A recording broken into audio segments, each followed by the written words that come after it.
Welcome, everyone. Encourage you to let us know where you're zooming in from in the chat.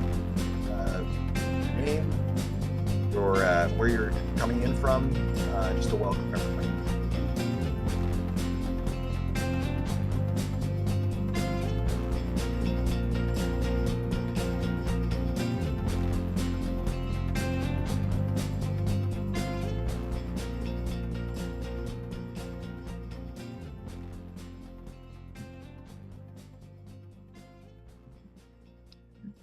Fantastic. Welcome, everyone, to today's webinar.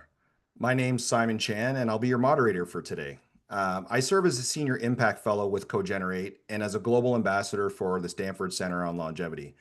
In my work, I advise boards and leadership teams on across higher ed, financial services, and public institutions, helping them unlock the opportunities that come with longevity and age diversity. For those of you who are joining us for the very first time, Cogenerate is a national nonprofit reimagining how generations can come together to solve society's biggest challenges. We believe in the power of intergenerational connection, or what we call cogeneration.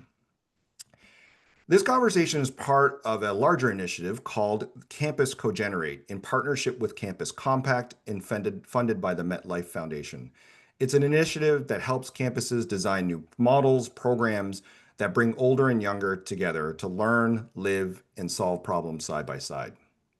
I also wanted to highlight a really exciting initiative called the Big Ideas Challenge, which launched September 23rd and runs until October 23rd, which is an open call to identify and amplify transformative intergenerational innovations in higher ed.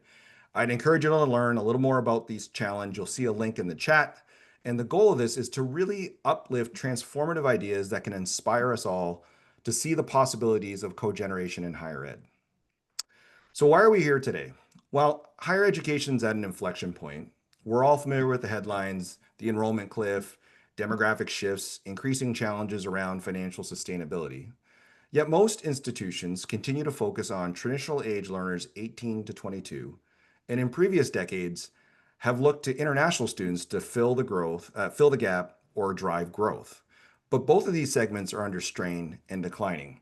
High school graduates are expected to peak this year in 2025 in the US and is projected to decline by 13% over the next 15 years.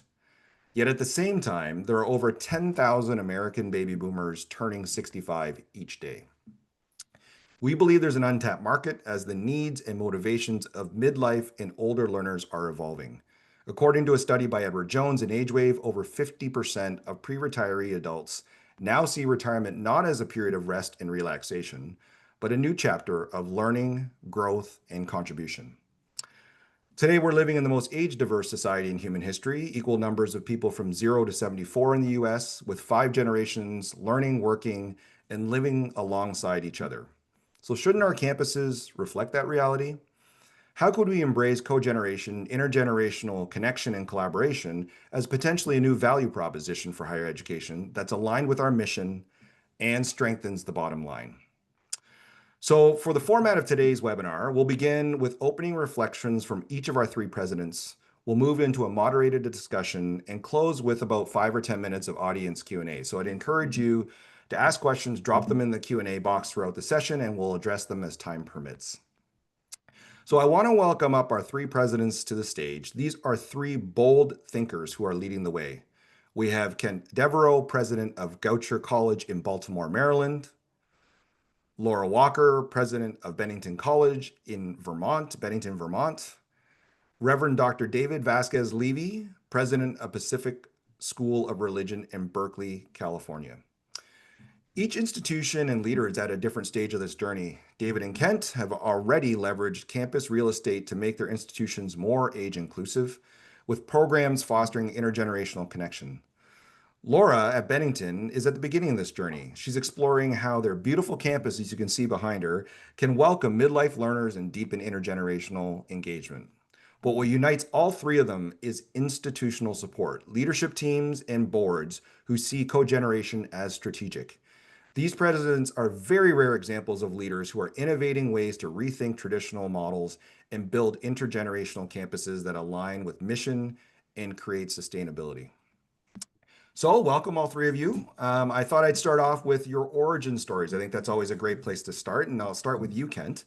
I just want you to talk a bit about what inspired you to think about your campus as intergenerational. Was there a moment or a challenge that crystallized this vision, and how does it connect to your institutional mission? Great. Well, I think if I actually just share a couple images from our campus, it might explain how this origin story came about. So if I kind of, one sec here, give you an idea.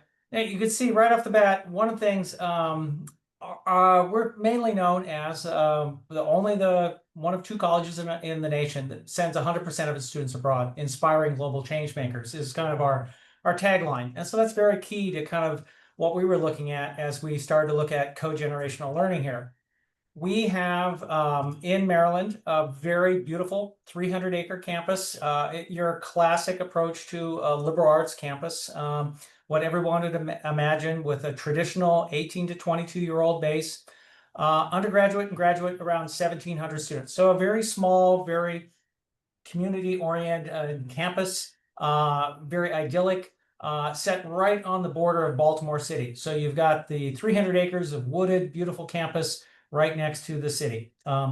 Well, right to our south, if I kind of look at this from the air, in this rendering here, you see our campus, very wooded, to the upper left. You see our new science building going up, the white building to the far left is going up. But then to the far right, you see these tall buildings, and that is Edenwald Senior Living. Edenwald Senior Living, literally to our directly to our south. And in this rendering, you're seeing three new buildings, 8, and 10 stories tall, where what we're doing is we're leasing 3 acres to Edenwald, a nonprofit that's been in Baltimore since 1877. We've been around since 1885, so two long-standing members of the Baltimore community. And so it really came out of this fortuitous alignment that they just happened to be right next to us. And they were looking to see ways to respond to aging America and people wanting to be much more active, wanting to be involved in education. And as part of this conversation, it's much more than just a real estate deal of saying, okay, lease land, invest, build new units that are going to attract people in their 70s, not in their 80s or 90s, people in their 60s perhaps, to kind of move into this. But they also went through an entirely new branding. And as you can see, their new tagline, "This never gets old." They really wanted to kind of move to a new advertising to recruit the kind of individual into this. This is just one of the ad images that they've used locally to kind of promote this idea of a living, learning community. And it really started there. It started with this conversation to kind of look at what they could do together with us. And what's really been exciting since has, as we first started to roll this out to our faculty and our students, at first they were kind of apprehensive. But what's really started to happen is that faculty start to think about the kind of classes that they could offer if suddenly we have people in their 70s and 80s in that classroom, as well as 18, 19, 20-year-olds in that classroom. The history of the civil rights movement, where we got people who sat, on a lunchroom counter protests in the 60s. History of the Vietnam War, the history of just about anything, or just how social norms have changed over the lifetime, or even some of the things that have been offered most recently, really looking at how diet has changed in America, and how it changes through ages. And so we're looking at new programs that we can actually serve that audience and really engage people. So it's not just a real estate arrangement, which obviously that does provide revenue to the college. But what we're finding is that it's really enriching our students' lives and enriching our faculty's lives in ways that we just wouldn't have imagined when we started these conversations 5 years ago. And it's allowed us to kind of start moving ahead with those things while the new buildings are still going to be under construction over the next 2 years. That's wonderful, Ken. Thank you for sharing kind of the evolution of how it started. And what I love about your message is that it started as real estate play, but we're broadening the aperture to see how this becomes more integrated in the overall institution. So why don't I move over to David? David has also leveraged some real estate. And David, why don't you share a little bit about your origin story as well at Pacific School of Religion? Thank you, Simon, and good morning, afternoon, depending where you're at, to everybody. Hopefully, you're seeing my screen. We're all good. So I'm David Vasquez Levy, serve at PSR. PSR was founded in 1866. So in terms of our origin story, it was the first seminary west of the Mississippi, and it was founded in the aftermath of the gold rush that brought people from all over the world to this area. The completion of the Cross-Continental Railroad took place shortly after the founding of PSR, 2 years that connected east to west in the United States, and in the aftermath of the Civil War. There was a sense in the origin story of the school that people that had traditionally brought clergy, mostly from the East Coast, a lot of our schools in the East Coast started as seminaries. They were shipping clergy out here. Something was happening in this milieu of all this stuff happening that they thought we needed to do theological reflection, the preparation of leaders in this context. Today, it's not gold bringing people to this area, but it's silicon. We are connected not by a railroad and a golden spike, but by the touch of a screen to everywhere. And we are as divided as we were at the end of the Civil War as a nation. And so theological education continues to be central to what we do and how do we reflect in this particular context as the origin story of this community. From the beginning, PSR had to collaborate. There wasn't enough money in 1866 for everybody to build their own little seminary for their own denominational tradition. So we just had to get along. So PSR has always served a wide range of religious communities. About 50 years in, it decided to change its name to currently Pacific School of Religion with the sense that Christian leaders had to be prepared with a broader understanding of religious traditions. I share that because collaboration and trying to work across difference has been in the DNA of the institution.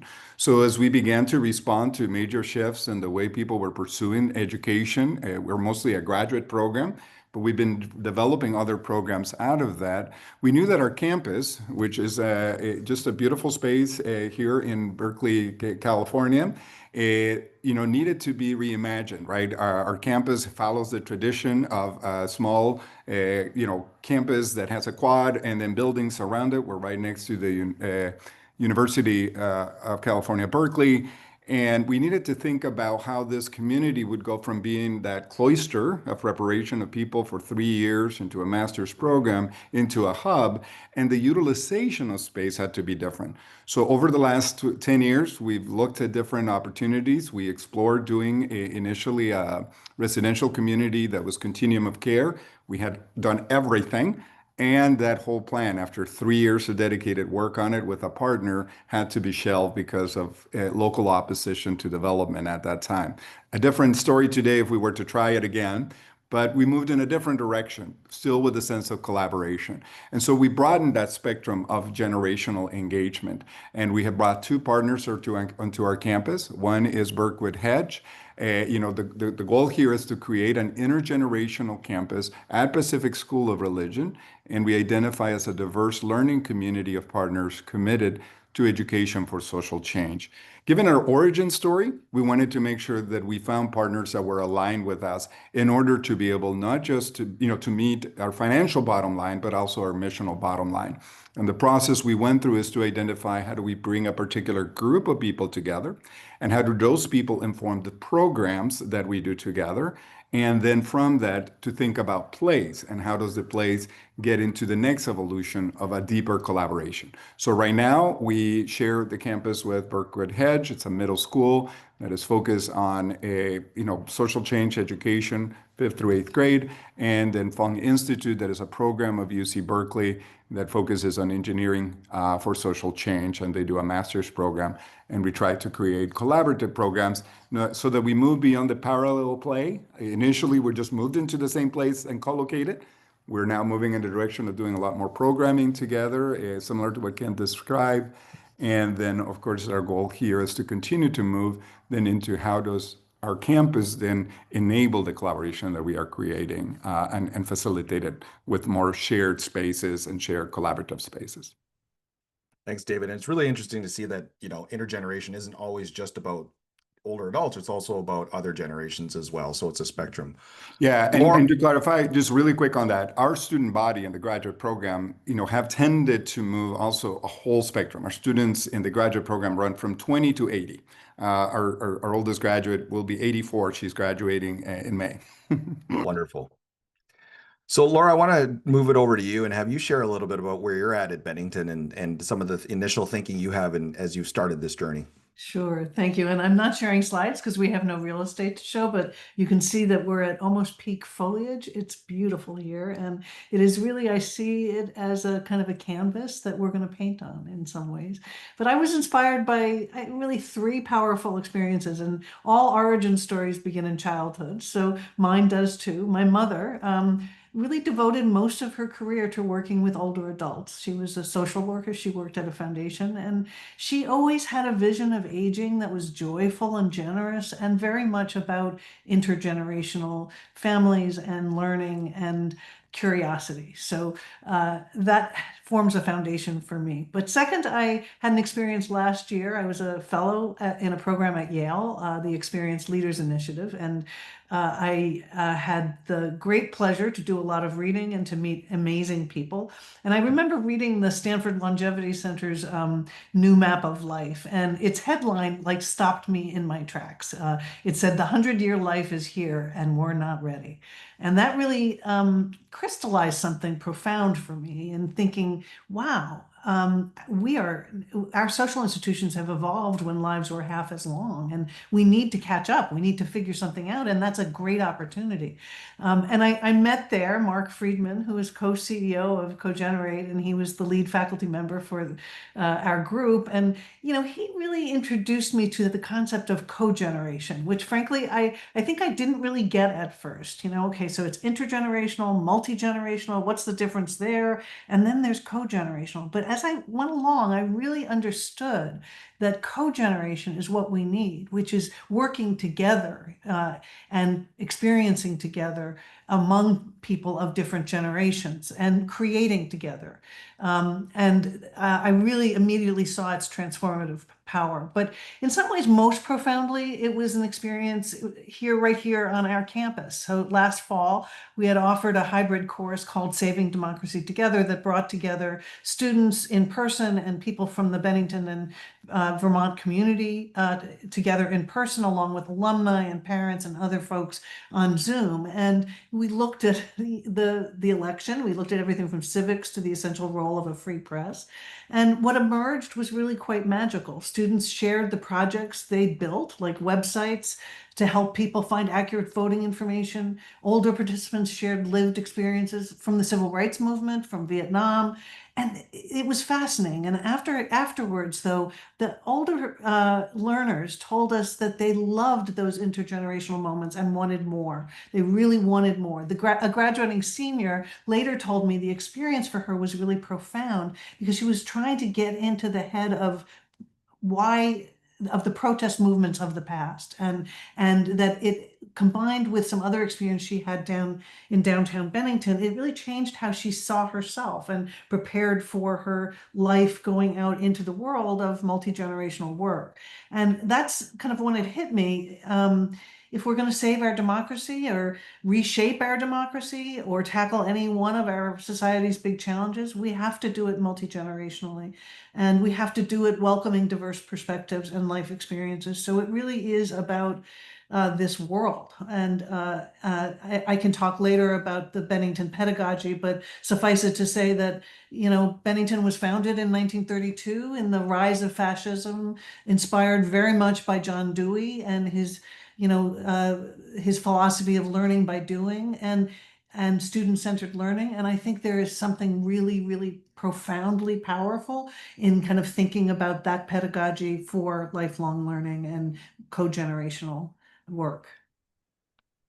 Thank you, Laura, and thank you for sharing how you came to this conversation. I think what we find is that we inspire each other by looking at those different models. So we've talked a little bit about your origin stories, a little bit of the vision for where you're starting. I'd really like for you to dig into how did you get started? Right. Obviously, in higher ed, there's lots of priorities, it really these types of ideas require a lot of buy-in across multiple stakeholders. So, what was kind of the first step you took to bring your idea or this concept to life? How did you engage stakeholders like your boards, your faculty members, students, and alumni? I'm sure that there was some resistance. Kent, you mentioned that a little bit. What was some of the resistance that you encountered? and how did you navigate that? And then the uniquenesses of each of your campuses, how did you leverage those as part of the secret sauce of how you started to foster these ideas? So how do we get started is kind of really the question, and engage others. So maybe I'll go reverse order. I'll start with you, Laura. I know that you brought your board and leadership team together, so maybe you can start there and how you started to get some buy-in. Sure. We had at the board level been thinking about new programs and how we are going to navigate all these higher education headwinds. And so when I mentioned my enthusiasm about the idea of cogeneration to the board, they were really intrigued. We were so incredibly fortunate to have the help of Simon and Mark and Marcy from Cogenerate and Eunice to help us put together a retreat. And we did this very intentionally as a retreat that was from a lot of different perspectives. And we had board members, we had, I think, 4 faculty members, we had students, current students, we had alumni, one of which was a non-traditional graduate. And the other was a state representative. And so he brought a really interesting perspective. We had staff, and we had a couple of alums as well. So we brought the kind of group together and started kind of with the big picture of looking at demographic shifts, the longevity revolution, and why higher education is uniquely positioned to lead. But we were asking ourselves a really bold question. If we were starting basically with a campus and this philosophy of learning by doing and student-centered education, what could we do to create a campus that was truly multi-generational and would be kind of a campus of the future, not just in terms of living, but also in terms of learning on campus and even off campus, and how this can help us in a variety of different ways. And after we looked at the trends, we got kind of human-centered and explored research from Cogenerate on what both generations want, the olders and the youngers, to be seen, to feel useful, to build authentic connections through purpose and proximity and problems.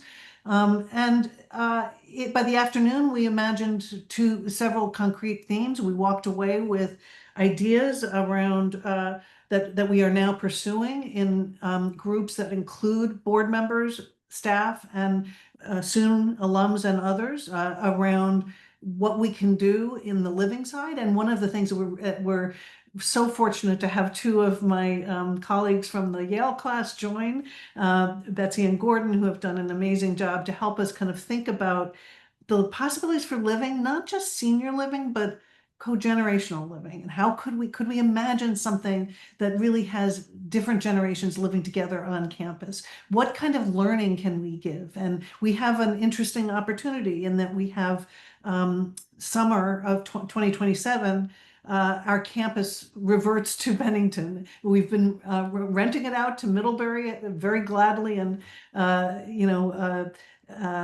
collaboratively for their language programs during the summers, but we're going to get it back to ourselves. So it's really a great opportunity to think of lots of pilots of things. And we've been thinking about very actively about things from intensives for different generations on creativity and on how do you create a plan process for yourself to thinking about like even a democracy camp of sorts that would be cogenerational. So that's we've left with concrete next steps. We got some great feedback at our last board meeting. We have a board committee on it. We have staff and faculty energized. That's lovely. And it's great to see you bring, the whole campus community along. So maybe, Kent, what I'm going to go is shift it over to you, maybe talk a little bit about how you brought the campus community along. I'd be really interested to hear what were some of the headwinds and some of the challenges you encountered as you went about your initiative, and how have you navigated that?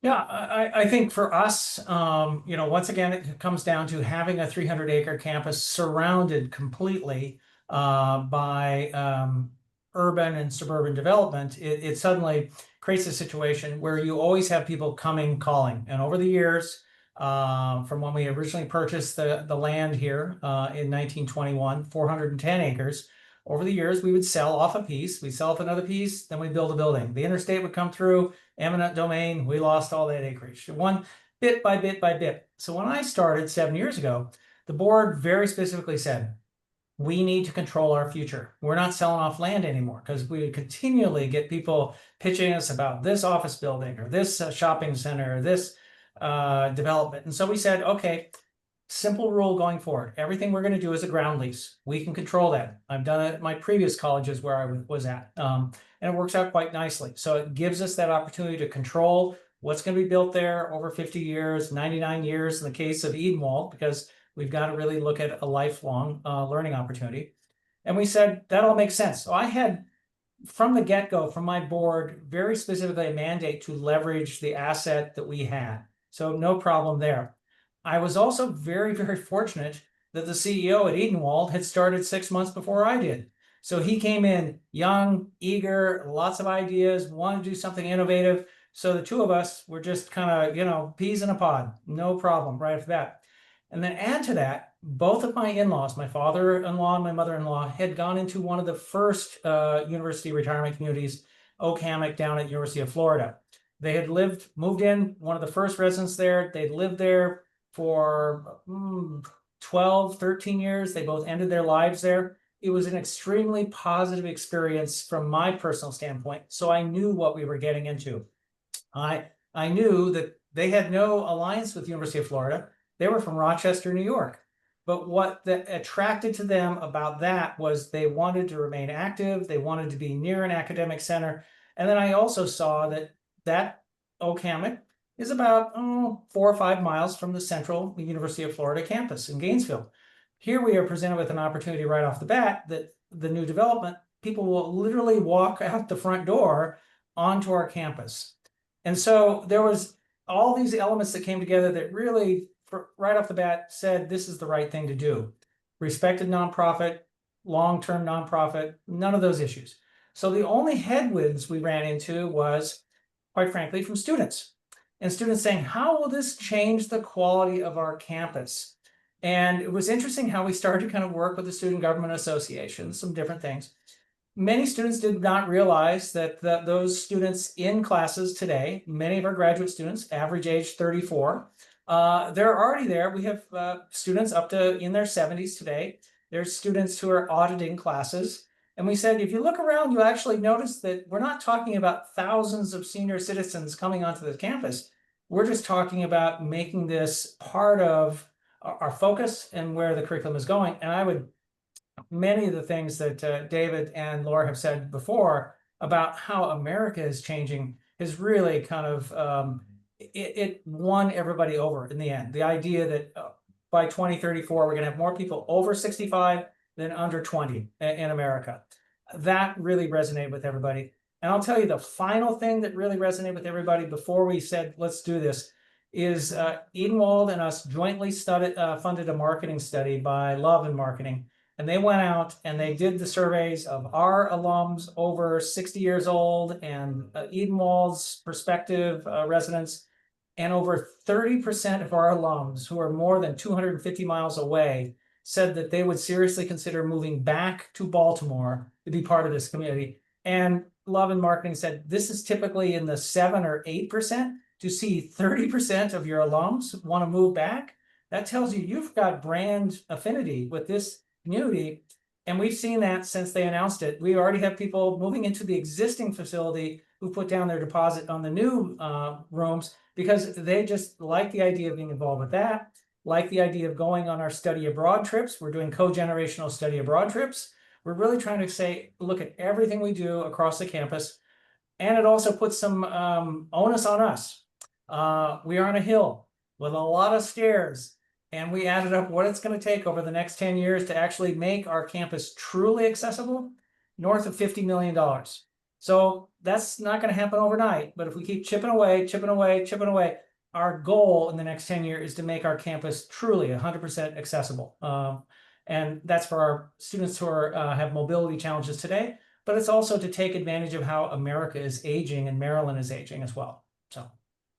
Thanks, Ken. And what I would say is, I had a chance to be at Goucher College a few weeks ago and had a panel with Edenwald and Goucher College. And it's an ongoing relationship to manage as with the students, with the facility, with the residents. So great job in terms of continuing that conversation and bringing everyone along. David, I'm going to shift it over to you. Maybe you can talk a little bit about how you took a first bold step, who you engaged, and any resistances you encountered as you started your journey. Yeah, no, I appreciate it. I think, from the comments that both Laura and Kent have already made,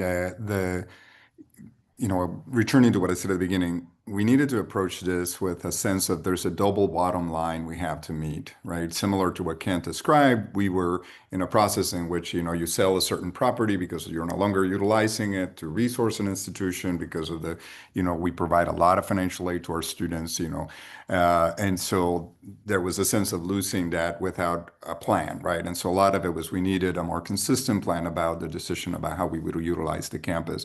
And so looking at this double bottom line, what is our financial health and well-being, and how do we best utilize this significant asset of a property that is no longer exactly suited for what we do now, right? It was just designed for a very different time and a very different educational model, but also do it in a way that doesn't derail our mission. So the first step that we started to do is to begin with some programmatic opportunities that would help us think seriously about the why. Why are we going to be doing this? And how is it in keeping with our mission? We decided for ourselves not to do it only as a real estate decision, which we could have done, right? And just say, we're just going to lease to whoever we can, but rather to decide to really center on the why.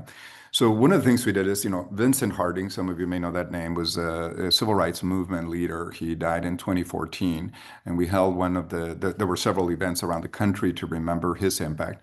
And one of Vincent's key efforts was the development of SNCC, the early movement in civil rights of getting young people involved in social movements. And throughout his life, his focus was always very intergenerational in how people would lead. So the way we organized that event is that we brought the Council of Elders. So these were folks who led 20th century movements to the campus, and also the leaders of the current movement. So, Black Lives Matter and Occupy and other movements. And we brought them together and did these circles in which one of the elders would be in the center and the younger leaders would be on the outside, and then flip that. So that became a way to really think about this intergenerational engagement, to see the generativity and the need to align around that.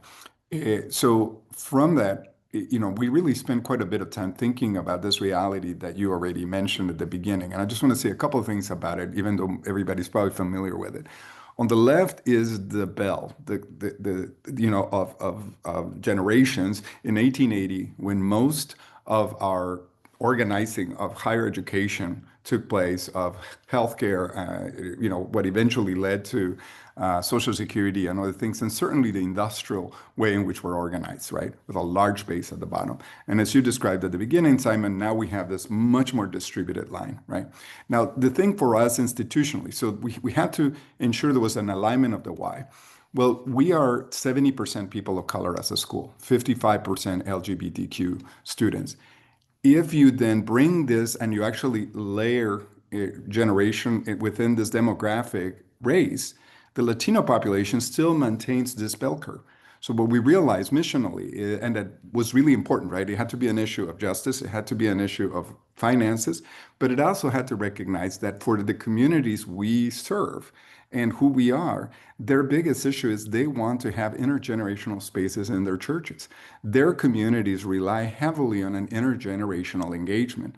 And so to bring students into an educational environment that was segregated by age actually was a disruption of the kind of education they desired, the way they lived. It didn't reflect their community values, the way they think about it.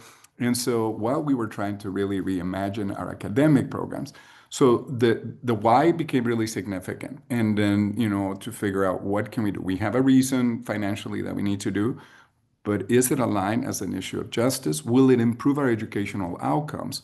Because the biggest issue our audience is dealing with in terms of who we serve, which is a lot of congregational leaders, not-for-profit leaders, the biggest issue they're facing is the lack of any connection across generations. And so we did find similar issues to what Kent described.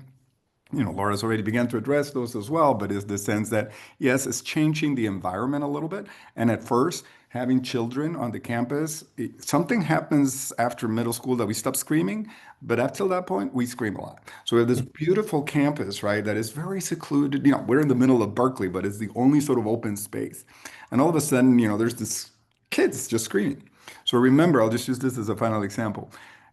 For folks who lived in the housing, who are going to school, keep in mind this was happening right after the pandemic, so everybody's masking, and so you get the windows open and kids are screaming. So there was resistance from that side, right, of being able to do this. But by contrast, you know, I was talking with some of our Pacific Islander students, and they said to me at one point, this finally feels like a seminary. Because their original context, coming from the Pacific Islands, education took place in communities that are family, the whole family, and intergenerational. And so, in fact, there was a disconnect between their lived experience and what they were trying to preserve in their communities and the educational model we were delivering. So that became really a strong reason, the why, the mission, to be able to do that. Lots of things to overcome. You know, the practicality of having children in a campus that's open had to be addressed. We are still working out, in case anybody's listening and thinks this is all done. We are on an ongoing basis trying to determine, is this a continued way? Do we have a financial way to continue this in a strong way? We have to meet that bottom line. And we're a very small institution, so our resources are much more limited, right?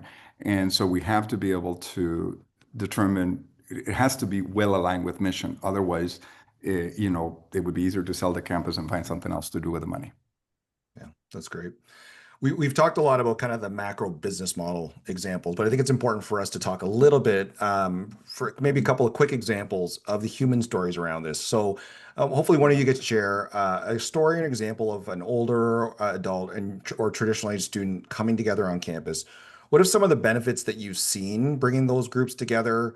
Do you see there as an opportunity to build social capital, foster a sense of belonging, and potentially strengthen pathways to economic mobility?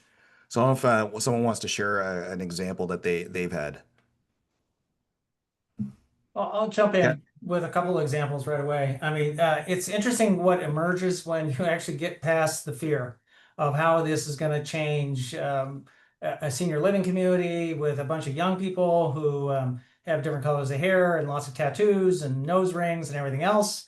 And then you get past the fear of a lot of young people saying, you know, 90% of our students who come, traditional students who come to us, they've never shared a room in their lives. They come from families now with 1, 2, 3 maximum kids in the family. Their grandparents don't live near them. So there's all kinds of issues of just fear of the other in a very just kind of practical level. And so actually students organized amongst themselves after they'd met some of the Edenwald residents. They organized what they called a generational jam, which was basically a dance party, which they actually did some videos of it. It's the cutest thing you ever saw. And we had nothing to do with it. It was students organizing with Edenwald residents and doing that. It was fantastic. And then, you know, it's interesting how when we get these organized sessions together and we just have people just talk and exchange stories, you know, obviously our young people want to know something historically. What was it like then? You know, back in that previous century, you know, and the 1900s. So it's interesting how they're very interested in that. Meanwhile, the Edenwald residents were very interested to find out from our young people, what is dating like today with all the things about online apps and things. It's just, you know, starting these conversations, you never know where it's going to go. And that's really one of the joyful things about this that we find. That's a great example. David or Laura, any examples you'd like to share? Sure. You know, this a recent one. There is an alum that we have who's also a trustee. She's probably the youngest 91-year-old you'd ever meet, and she graduated in 1954 when Bennington had about less than 400 students, all women. And when she heard about our idea for multi-generational learning, she called me up and she said, "Hey, I'd love to come on campus for a week with my husband, who's 95, and just spend a week on campus." Now, at first I'm like, oh gosh, a trustee coming on campus for a full week. But she had a blast. And her husband, who was an amateur sculptor, spent his time in the sculpture studio. He poured aluminum aluminum, he made molds, he just, she said, I've not seen him so happy in years. And she said when she came and talked to me at the end, and she said, you know, Bennington's changed. The students and the teachers look different now. The classes are bigger. I had classes of 4, she said, of 4 people. But then she said something that gave me chills. She said, the spirit, the learning, the openness, the generosity, it's the same. It's the same. It's the same. I got to know these students as people. And then for the next week or two, I would run into students who would say, hey, did you know that there was this woman in our class or this man in our sculpture class?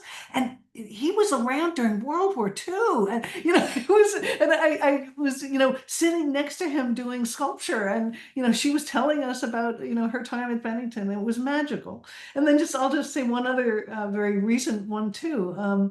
We had a speed and networking event on campus with, and it was alums and other community members and students. And, you know, it was 5-minute intergenerational conversations that paired students with older adults for rapid fire exchanges. And what starts as slightly awkward small talk becomes genuine curiosity and connection and maybe even jobs. Yeah, and I think that's the beautiful example of creating that sense of belonging, right? And oftentimes we hear about the isolation challenges that we have in America, both younger and older. And also, I think our hypothesis is that this is an opportunity for increased economic mobility as people, younger people or older people, are looking for different ways to connect to people in a broader network than their own. David, do you have an example you'd like to share Yeah, just just a kind of couple of humanize this? Yeah, definitely. So a couple of things. The first one is, a sense of, that bell curve distinction that I made, right? So I'll start with the theory of this, which is that in this brackets that we now have, and if you interpose let's say the Latino population onto that, the top bracket has most of the money, right? 14 times as much as the bottom bracket. But the bottom bracket in California alone, 75% of children 18 and under are children of color, right? And so we have this wealth disparity.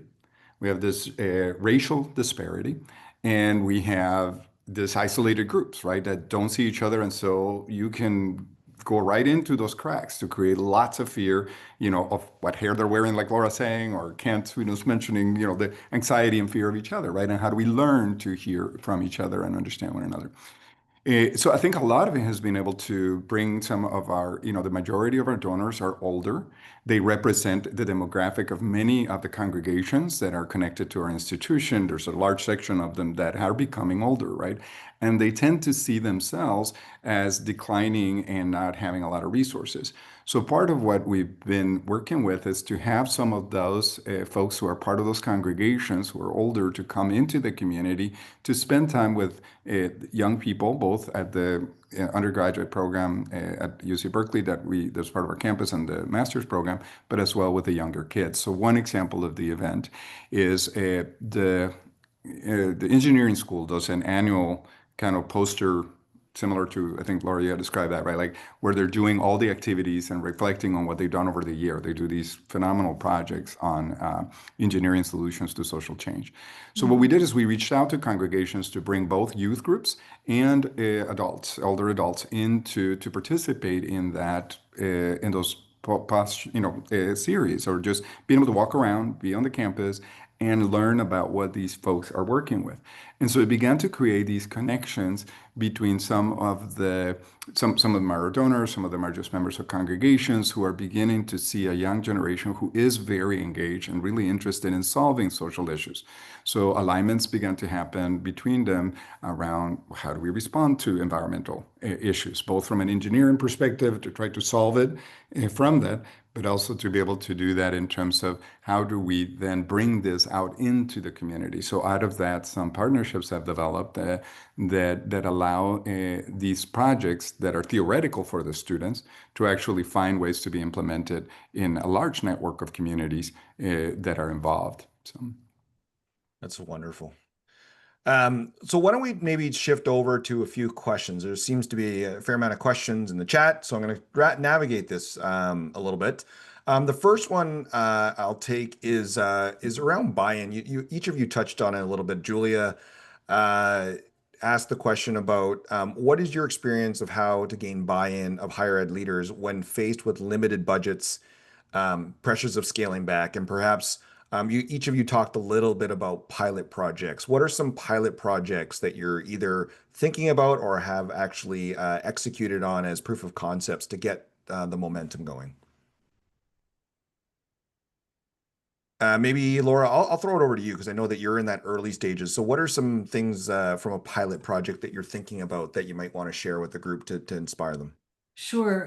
Well, so we're thinking about the summer of 2027, but we're also thinking about pilots on campus for the summer of 2026. And whether they're new graduate programs or intensives that we might do around ceramics or pottery, or what's a plan process for somebody who is an older adult? How do you think about your own kind of, goals in life and your creativity, and create a plan for your future? We are about to do a kind of a call out to faculty to come up with pilot ideas for the summer.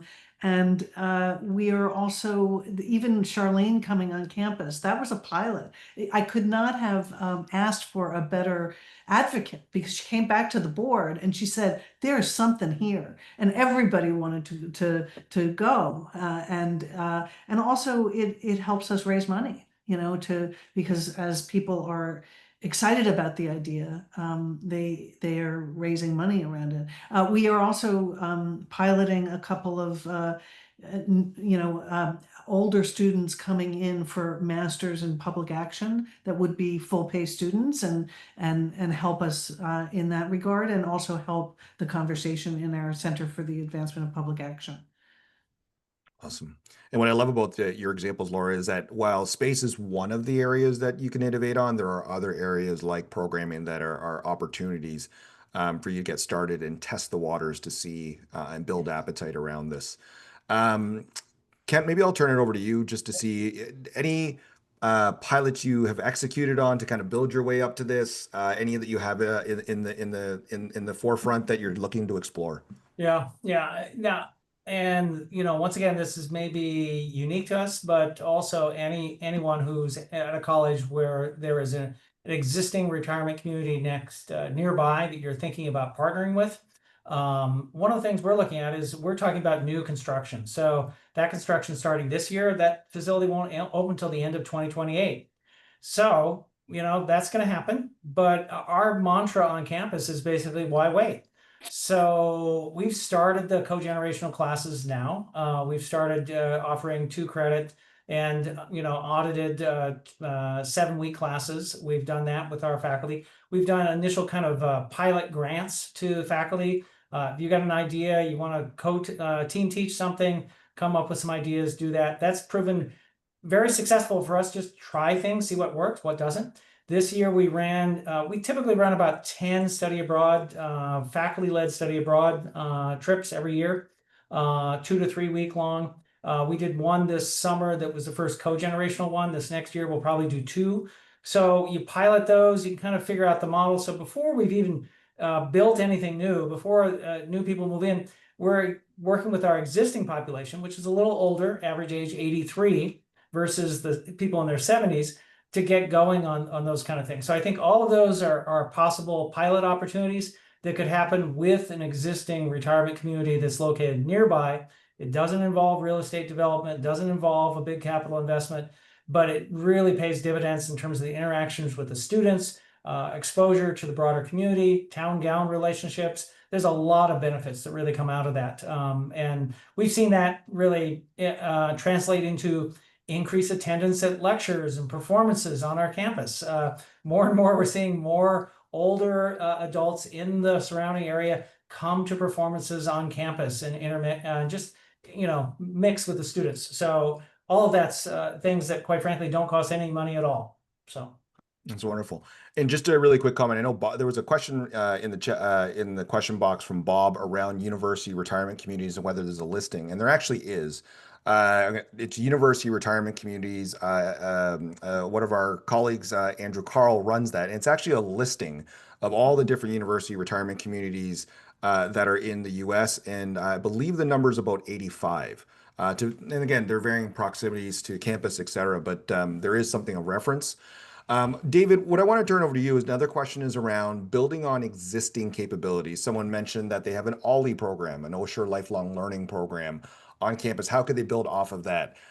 What have you seen in terms of building off of your existing capabilities? I think that's important is that oftentimes we tend to try to copy and paste others and try to figure out that these are either that or we need to build brand new capabilities that seem like they're very expensive. But a lot of what Laura and Kent and yourself have talked about is building off existing capabilities that you already have, whether it be real estate or programs or the plan process, areas of expertise. Maybe you can talk a little bit about how you've built off of your existing capabilities.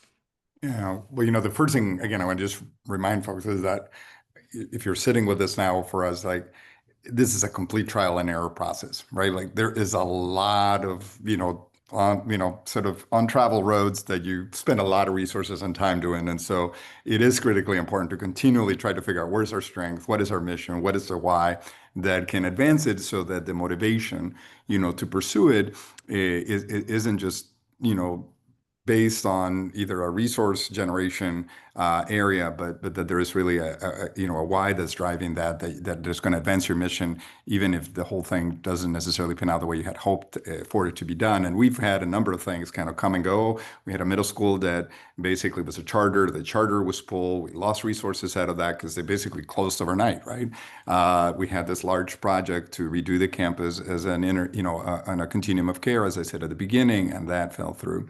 So part of it is all of these experiences have re-emphasized for us the importance of building on our strengths. So an example of that has been we formed what we call a site council. So that's the leaders of the 3 schools that are on our campus or the 3 programs, the facilities lead for each of the 3 institutions, and then also the academic lead for each of the 3 institutions. And so we try to come together.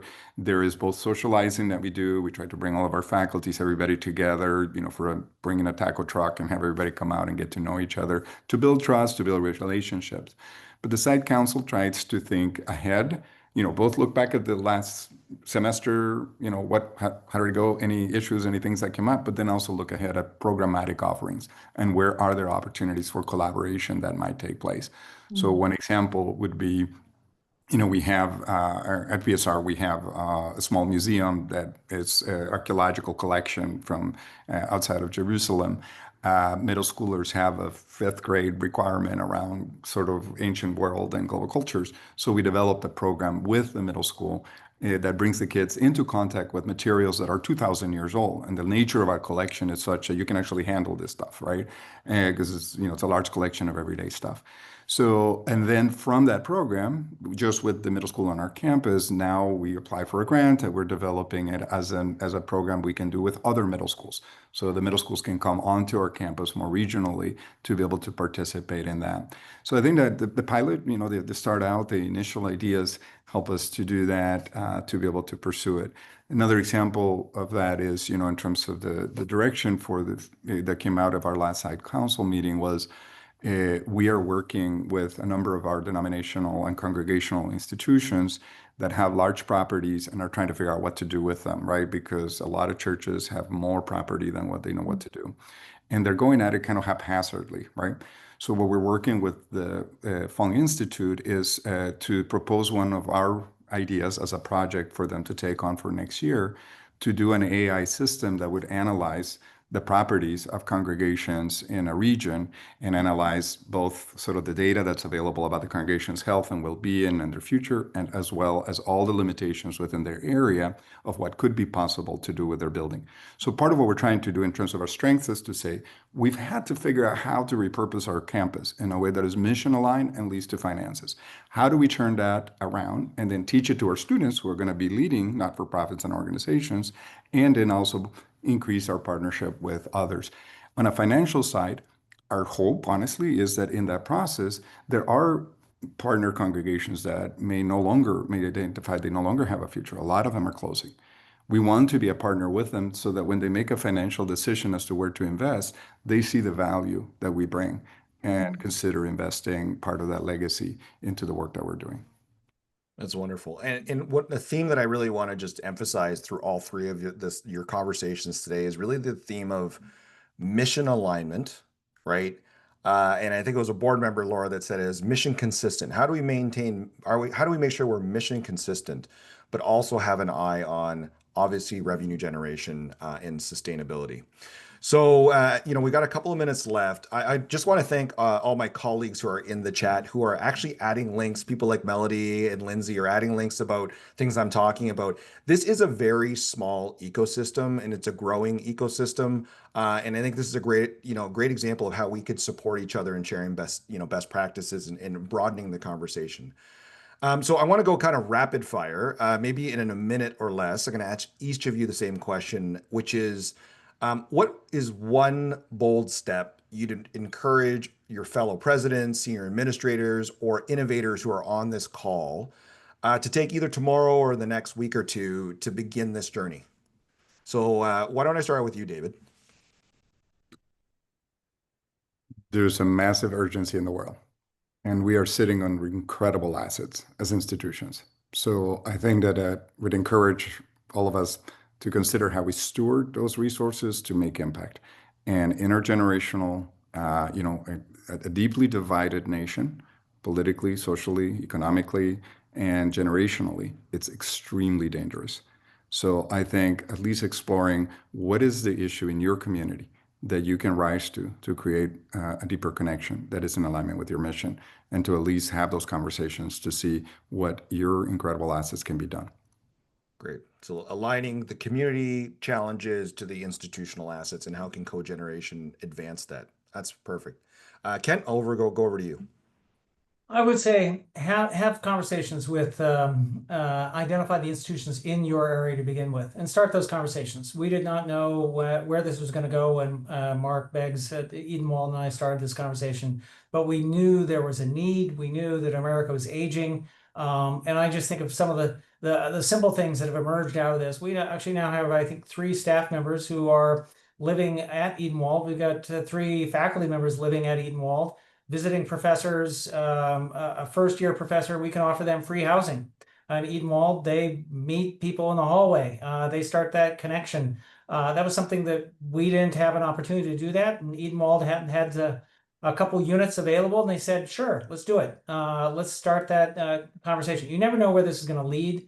Just start the conversation, identify the partners in your community that and reach out, because as America ages, higher education institutions have to change, and there's no set model for it. But if we're not moving forward, we're not going to be solving that problem.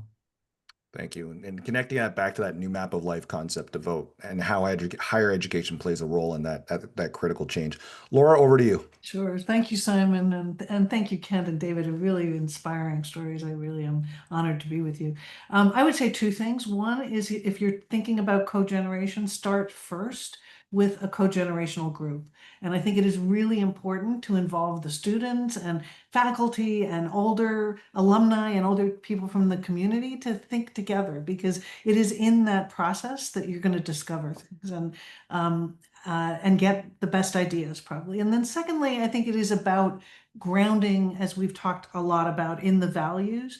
But our world needs right now to cultivate curious minds and foster critical thinking and embrace lifelong pursuit of knowledge. And that is how we're all going to live and make a world that is marked by deep transition and enormous challenges into something that is a world we want to live in. And it is the role of higher education to foster that connection and community increasingly across the lifespan. Amazing. Well, I really want to thank you, Kent, Laura, and David, for your vision, for your leadership. Your journeys are showing what's possible when higher ed embraces longevity and cogeneration as strategies for innovation, inclusion, and financial sustainability. So you really are the leaders. As we close, I want to again quick shout out to for you to learn more about the Big Ideas Challenge. And that's really again about elevating this space and elevating big ideas that we can be inspired by. So I get you to really look at that. It's an open call. It'll be open until the 23rd of October. So stay tuned to be involved in that. And as we close, I really want to thank our signature partner, Campus Compact, for your partnership and for the generous support of the MetLife Foundation. We have a poll here for you as we close.